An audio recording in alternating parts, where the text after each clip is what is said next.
Muy buenas tardes, bienvenidos de nuevo a Negocios Televisión, bienvenidos a las noticias del día, mirando ya a la actualidad, a las últimas horas pendientes de la Corte Internacional de Justicia. Ha dicho este viernes que Israel debe detener inmediatamente cualquier operación militar en Rafah. El presidente de la CIG, Nawaf Salam, ha destacado que la situación humanitaria en Rafah se ha deteriorado aún más desde marzo, cuando el tribunal emitió una orden. Continuó diciendo que la situación humanitaria en la zona ahora puede calificarse de desastrosa. Añade que el tribunal no está convencido de que los esfuerzos de evacuación y las medidas conexas que Israel afirma haber adoptado para mejorar la seguridad de los civiles en la franja de Gaza y en particular de los recientemente desplazados de la gobernación de Rafah sean suficientes para aliviar el inmenso riesgo que corre la población palestina, expuesto como resultado de la ofensiva militar en Rafah.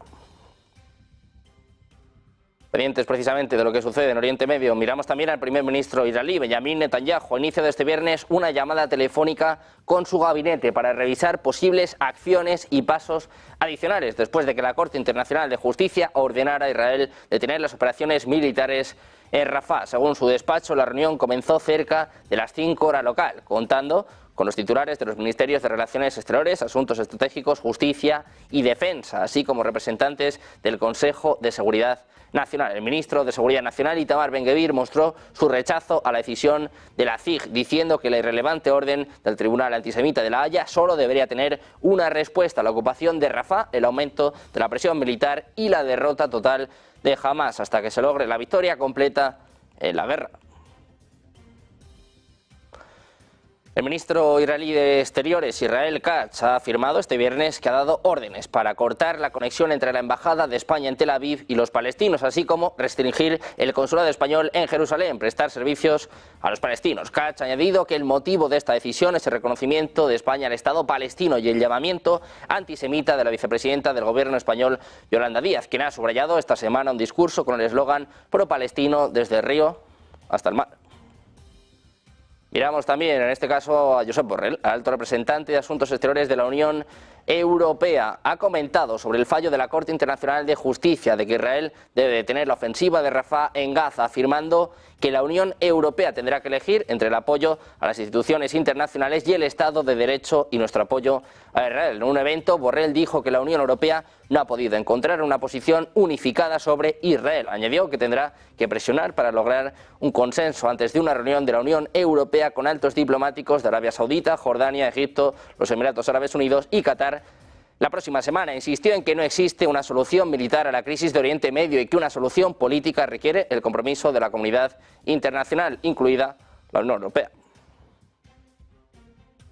Pendientes también de Irán, su ejército ha revelado que el informe inicial determinó que no había indicios de juego sucio en el accidente del helicóptero que acabó con la vida del presidente de Irán, Ebrahim Raisi, su ministro de Relaciones Exteriores y otros 6 funcionarios, según informaban en las últimas horas la agencia estatal de noticias iraní IRNA y la agencia Tasnim. Según el informe, el helicóptero que transportaba a los funcionarios de alto rango se estrelló mientras seguía su trayectoria predeterminada y los restos restantes no mostraban ningún agujero de bala ni evidencia de una colisión similar. Además, el avión se incendió al impactar con una montaña, lo que hizo más difícil localizarlo y alcanzarlo, según añade el informe. Los restos fueron encontrados cerca de las 5 horas local, después de su accidente en las cercanías de Barzagán, ubicado en la provincia iraní de Azerbaiyán Oriental. Los rescatistas lograron llegar al lugar del accidente, situado a una altura de 2.500 kilómetros, después de aproximadamente 40 minutos.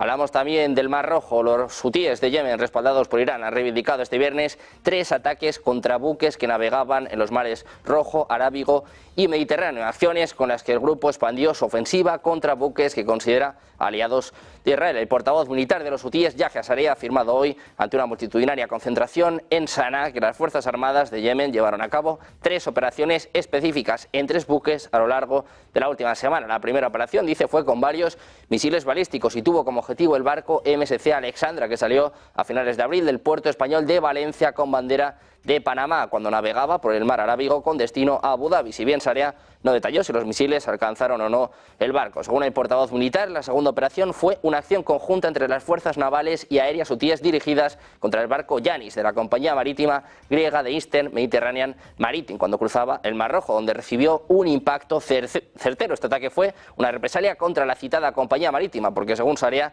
3 de sus barcos atacaron en los puertos de Palestina el 4 de mayo y el 5 de este mes. viernes la tercera operación, también con misiles, fue contra el barco Essex, que navegaba el mar Mediterráneo mientras violaba la prohibición de entrar en los puertos de la Palestina ocupada, según está informando la agencia EFE.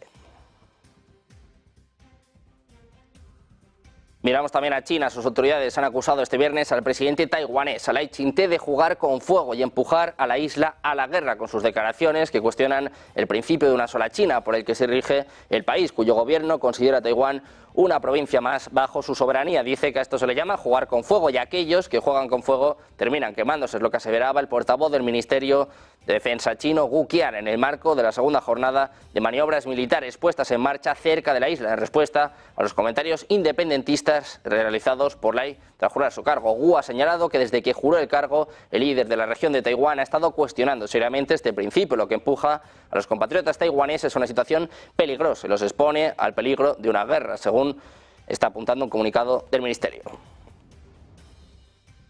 Precisamente en Taiwán, el ejército de China ha llevado a cabo este viernes un segundo día de ejercicios de guerra alrededor de Taiwán, con simulacros para probar su capacidad de tomar el poder y controlar áreas clave. Unos ejercicios que, como les venimos contando, se han lanzado para castigar a Taiwán por los gestos separatistas de su nuevo presidente Lai Ching-te. Los 2 días de ejercicios en el estrecho de Taiwán y cerca de grupos de islas controladas precisamente por Taiwán, cerca de la costa china, comenzaron apenas 3 días después de que Lai asumiera el cargo. Taiwán ha condenado las acciones de China, que por cierto considera a Taiwán como su propio territorio y denuncia a Lai como separatista. Condenó su discurso de toma de posesión el lunes, en el que está Beijing a detener sus amenazas y dijo que los 2 lados del estrecho no estaban subordinados el uno al otro. El comando del Teatro Oriental del Ejército Popular de Liberación dijo en un breve comunicado que sus fuerzas continuaron este viernes con sus ejercicios denominados Joint Sword 2024A.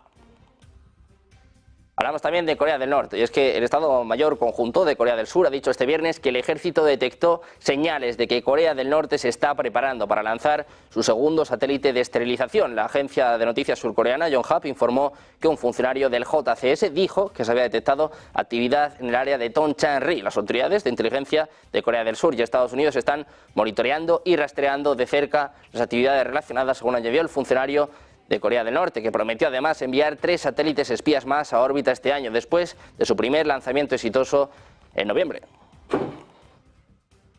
Miramos también al portavoz del Kremlin. Dmitry Peskov ha apuntado a la agencia RIA Novosti este viernes que el presidente ruso Vladimir Putin va a realizar una visita oficial a Corea del Norte en un futuro próximo. Los preparativos para esta visita están actualmente en marcha, dice Peskov. Como saben, el presidente Putin tiene en realidad una invitación válida para visitar Corea del Norte en una visita oficial. La visita se está preparando. Informaremos oportunamente de las fechas de dicho viaje. Eran las declaraciones de Peskov confirmando que Putin visitará Corea del Norte en los próximos días.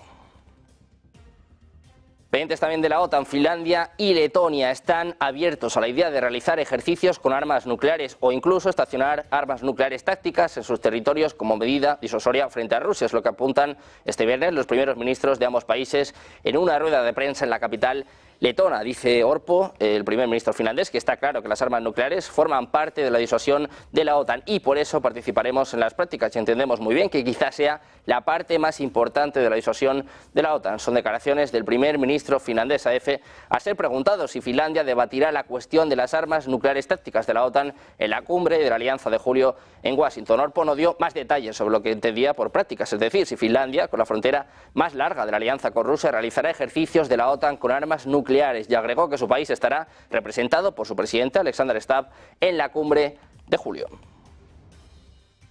Precisamente en Finlandia, el primer ministro finlandés Petteri Orpo cree que Rusia puede estar poniendo a prueba a los países de la OTAN con los que comparte frontera y por ello ha remarcado la necesidad de prepararse bien ante cualquier tipo de amenaza. Dice que es momento de mantener la calma y observar con mucha atención lo que está realmente sucediendo. Es lo que decía Orpo este viernes en su visita oficial a Riga, desde donde ha alertado de que Rusia es la amenaza directa más importante para Europa. Es lo que informa el diario letón Viena. Dice Orpo, quizá no se estén poniendo a prueba, pero aún no lo sabemos. Es lo que sugería que además, mientras que además mencionaba la reciente polémica en torno a un incidente en el río Narva, donde las autoridades fronterizas rusas apuntan a que están acusando de retirar una serie de balizas que demarcan la divisoria entre ambos países. Aquello se produjo después de que el Ministerio de Defensa de Rusia anunciara su intención esta semana de modificar su frontera marítima en el Báltico, en respuesta a medidas desplegadas por la OTAN en la región.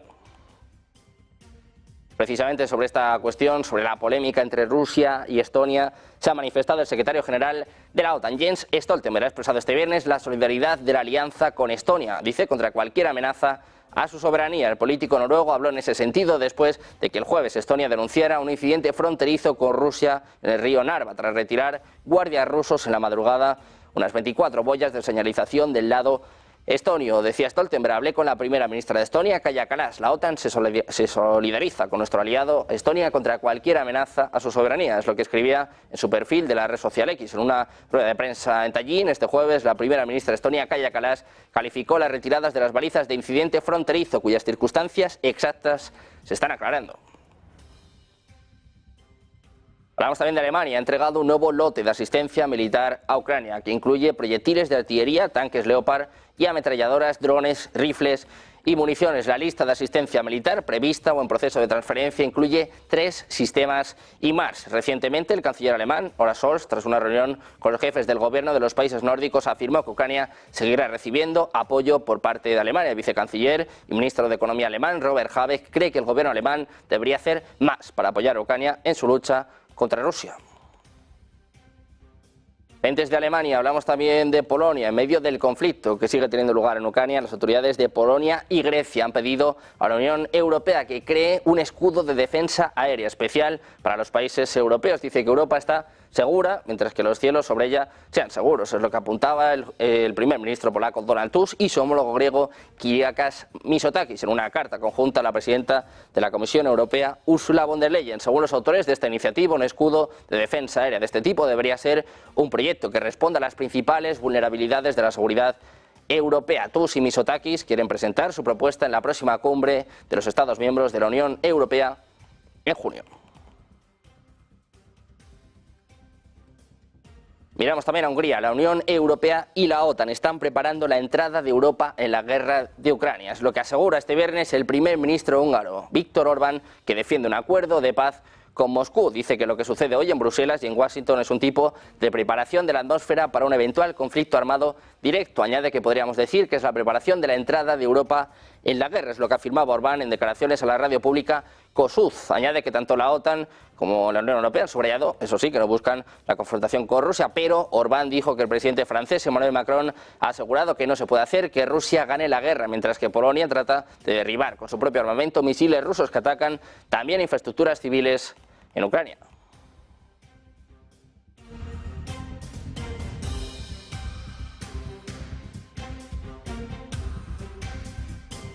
Miramos también a la advertencia por parte de Josep Borrell, el alto representante de la Unión Europea para Asuntos Exteriores y Política de Seguridad. Ha afirmado este viernes que el bloque sigue de cerca lo que Rusia está haciendo en los países bálticos, después de que se dijera que había retirado unilateralmente las boyas luminosas en el río Narva, que marcaba la frontera entre el país euroasiático y Estonia. Dice Borrell que la Unión Europea ha estado siguiendo de cerca la situación desde el principio en cooperación y solidaridad con Estonia y otros Estados miembros. Es lo que apuntaba la declaración de Borrell. Dice que este incidente fronterizo es parte de un patrón más amplio de comportamiento provocativo y acciones híbridas por parte de Rusia, incluso en sus fronteras marítimas y terrestres en la región del Mar Báltico. Añade que la Unión Europea espera una explicación de Rusia sobre la retirada de las boyas y su regreso inmediato. A principios de esta semana, Rusia insistió en que no planea revisar sus fronteras en el Mar Báltico. Pendientes del conflicto en Ucrania, pendientes del alto el fuego propuesto por Vladimir Putin. Ojo, porque ha hecho declaraciones en los últimos minutos. Dice, un alto el fuego sí, un acuerdo sí, pero sin Zelensky. Hacemos una pausa, 2 minutos, y se lo contamos enseguida en Negocios Televisión.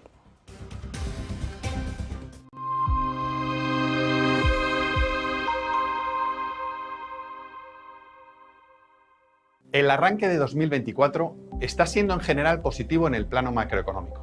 Bajo esta coyuntura, pensamos que estos son los 3 factores a monitorizar en este segundo trimestre del año.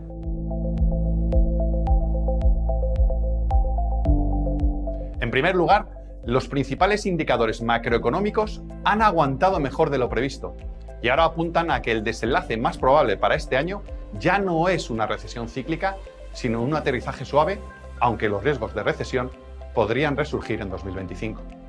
En segundo lugar, este entorno macro permite una mayor tolerancia al riesgo y estamos sobreponderando la renta variable a la vez que reducimos la renta fija por las expectativas de recortes de tipos hacia junio en Estados Unidos y un poco antes en Europa. El motivo es que la inflación subyacente sigue siendo demasiado elevada como para poder recortar tipos en el entorno actual. Y por último, pensamos que las valoraciones en el mercado americano están cada vez más forzadas en la parte alta del mercado, pero encontramos oportunidades en pequeña y mediana capitalización. También nos gusta Japón, por la mejora del gobierno corporativo y los sectores impulsados por factores estructurales como la industria y la tecnología.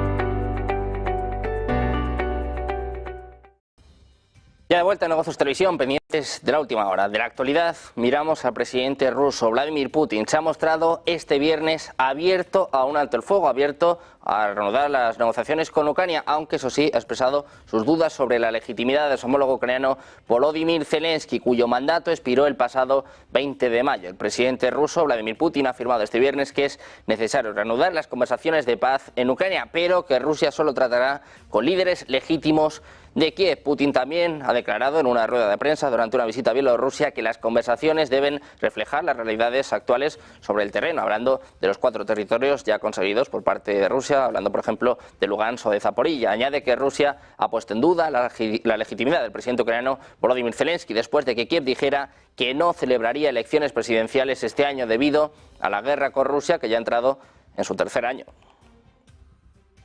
Putin, que lo deja claro, dice un acuerdo de paz sí, pero con Zelensky no. Hay reacciones, en este caso por parte del presidente francés, Emmanuel Macron, el que está hablando desde el principio de enviar tropas a Ucrania, uno de los más beligerantes con Putin, con Rusia, dice que no ve un acuerdo de paz, que no ve un alto el fuego, dice que Putin pues que no está diciendo la verdad, que no se lo cree. Ve como buena, además, Macron, una oportunidad sobre la tregua en la guerra de Rusia en Ucrania durante los Juegos Olímpicos de París. Sin embargo, dice que el resultado principal no debe ser una paz temporal, sino permanente, para la cual, dice Putin, no está listo. El presidente de Francia ha dicho esto en una entrevista con la CNBC, según está informando Ukrinform, y dice además Macron, creo que esta es una muy buena oportunidad, primero, diplomáticamente, precisamente para dialogar con China y otros y decirles que está bien, que están del lado de la paz, dice Macron, únase a nosotros y ayúdenos a hacerlo, y segundo, maximizar el nivel de presión sobre quienes decidieron lanzar una guerra. Dice además, en cuanto al alto el fuego de Putin, que todas las semanas hasta ahora el presidente ruso afirmaba estar dispuesto a hacer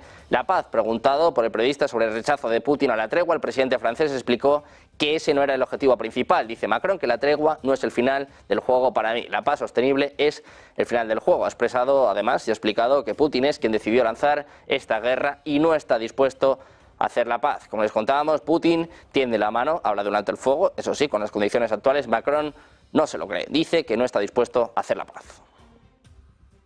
Precisamente el presidente ruso Vladimir Putin ha dicho este viernes que Rusia lleva a cabo regularmente ejercicios nucleares y que sus últimos ejercicios de esta semana no son una escalada. Putin ha dicho que la única diferencia esta vez es que los ejercicios también involucran a Bielorrusia, donde Rusia anunció el año pasado que estaba desplegando misiles nucleares tácticos. Apuntó esto en una conferencia de prensa en Minsk después de 2 días de conversaciones con su homólogo bielorruso Alexander Lukashenko. Es una de las noticias de la semana, el inicio de los ejercicios nucleares por parte de Rusia. Le han preguntado sobre esto a Vladimir Putin. Dicen que no es una escalada, que no es una acción contra la OTAN. También ha hablado en las últimas horas el ministro de Asuntos Exteriores ruso, Sergei Lavrov. Dice que ya se están utilizando armas para atacar objetivos en el territorio de la Federación Rusa, fuera de la zona de conflicto en Ucrania. Es lo que apuntaba el ministro de Asuntos Exteriores ruso, Sergei Lavrov. Añade que las armas estadounidenses ya han sido utilizadas contra una variedad de objetivos fuera de la zona de conflicto. De ahí el hecho de que los estadounidenses estén tratando de hacer algunas declaraciones tranquilizadoras para su opinión pública o para los miembros de la OTAN, o para mostrar que aún no se ha tomado una decisión. Añade Lavrov: en mi opinión, esos son todo trucos, es lo que apuntaban los periodistas en Minsk. El jefe de la diplomacia rusa señaló que las armas estadounidenses y occidentales atacan objetivos en el territorio de la Federación Rusa, principalmente infraestructura civil y zonas residenciales. Dice Lavrov que todo esto queda en su conciencia. Miramos de nuevo a Rusia, y es que Moscú busca poner a prueba la resolución de la OTAN después de que los guardias fronterizos del Kremlin retiraran las boyas que marcaban la frontera marítima de Rusia con Estonia. Es lo que apunta un informe del Instituto para el Estudio de la Guerra. En este sentido, la policía y la Guardia Fronteriza de Estonia dijeron en un comunicado que las fuerzas del orden rusas retiraron parte de la frontera flotante colocada en el río Narva durante la noche del jueves. Las boyas se utilizan para marcar rutas marítimas y la frontera se coloca cada primavera como parte de un acuerdo de 2022 entre Tallin y Moscú, según dijo la policía estonia. Añade que esta acción de Rusia, llevada a cabo a la sombra de la noche, encaja bien dentro del patrón más amplio del comportamiento provocador de Rusia, incluso en sus fronteras con sus vecinos, más recientemente con Lituania y Finlandia. Es lo que decía el ministro de Asuntos Exteriores de Estonia, que además señaló en un comunicado que su país está en estrecho contacto con los aliados y socios de la OTAN, mientras continuamos contrarrestando las actividades malignas de Rusia en toda Europa. Precisamente mirando a Rusia, les contamos que ha llamado a consultas a su embajador en Armenia. Es lo que informa este viernes el Ministerio de Exteriores de este país en un escueto comunicado en el que no precisa el motivo de este paso. Dice que el 24 de mayo el embajador de la Federación de Rusia en la República de Armenia, Sergei Kopeikin, ha sido llamado a consultas a Moscú. Es lo que dice la nota oficial. La citación del diplomático ruso al frente de la legación rusa en Armenia desde 2018 se produce 2 días después de que el primer ministro armenio, Nikol Pashinyan, acusara a 2 países del bloque militar postsoviético de la Yerevan. Forma parte de apoyar a Azerbaiyán en la guerra de 2020 en Nagorno-Karabaj. Dice que en 2020 en la preparación de la guerra participaron nuestros aliados y no de nuestro lado. Es lo que apuntaba Pashinyan en una intervención en el Parlamento armenio. No dio los nombres de los países que presuntamente ayudaron a Azerbaiyán a ganar la guerra, en la que Bakú contó además con el apoyo de su fiel aliada Turquía.